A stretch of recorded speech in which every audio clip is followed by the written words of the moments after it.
Master जी खेतों में लगी नीम के घने दरख्त की छांव में चारपाई लगाए हुक्का पीने में मसरूफ थे।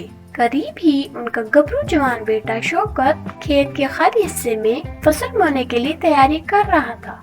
गर्मी की शिद्दत थी, सूरज आग बरसा रहा था। इस गर्मी की शिद्दत में भी शौकत मुसलसल जमीन पर काम कर रहा था।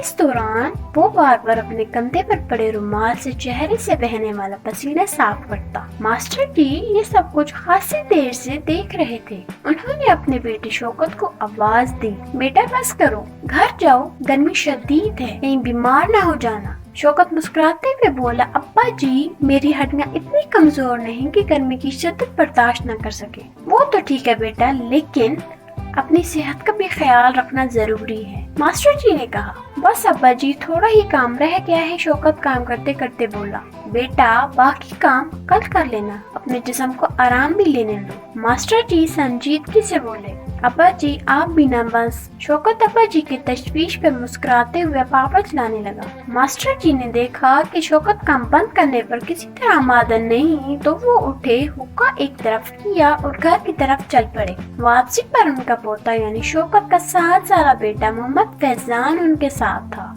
मास्टर जी ने अपने पोते को तपती धूप में खड़ा किया और खुद दरख्त की छांव में जाके बैठ गए। काम करते करते शौकत की नजर जो ही अपने बेटे पर पड़ी, वो फौरन काम छोड़कर भागता हुआ आया और फैजान को गोद में उठाकर दरख्त की छांव में ले गया, जहां उसने पहले तो मटके में से उसके जिस्म पर ठंडा पानी उंडेला और फिर उसका बदन पहुंचते हुए अब्बा जी से बोला, अब्बा जी आप भी कमाल करते हैं, मेरे बेटे को शदीद गर्मी में लाकर खड़ा कर दिया। अगर इसे कुछ हो जाता तो मेरा क्या होता? आपको कुछ अंदाजा है कि मैं उससे कितना प्यार करता हूँ?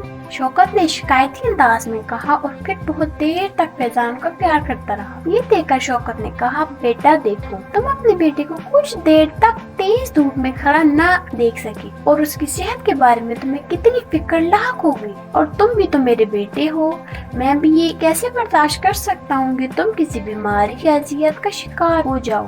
तुम्हारी तंदुरुस्ती और खुशी में ही मेरी जान है। ये सुनकर शौकत की आंखों में नमी तैरने लगी और फिर वो अब्बा जी के कदमों में बैठकर उनके पांव दबाने लगा। फिर उसने अपना सर अब्बा जी की गोद में रखकर आंखें बंद कर ली। मास्टर जी भी उसके सर पर हाथ फेरने लगे।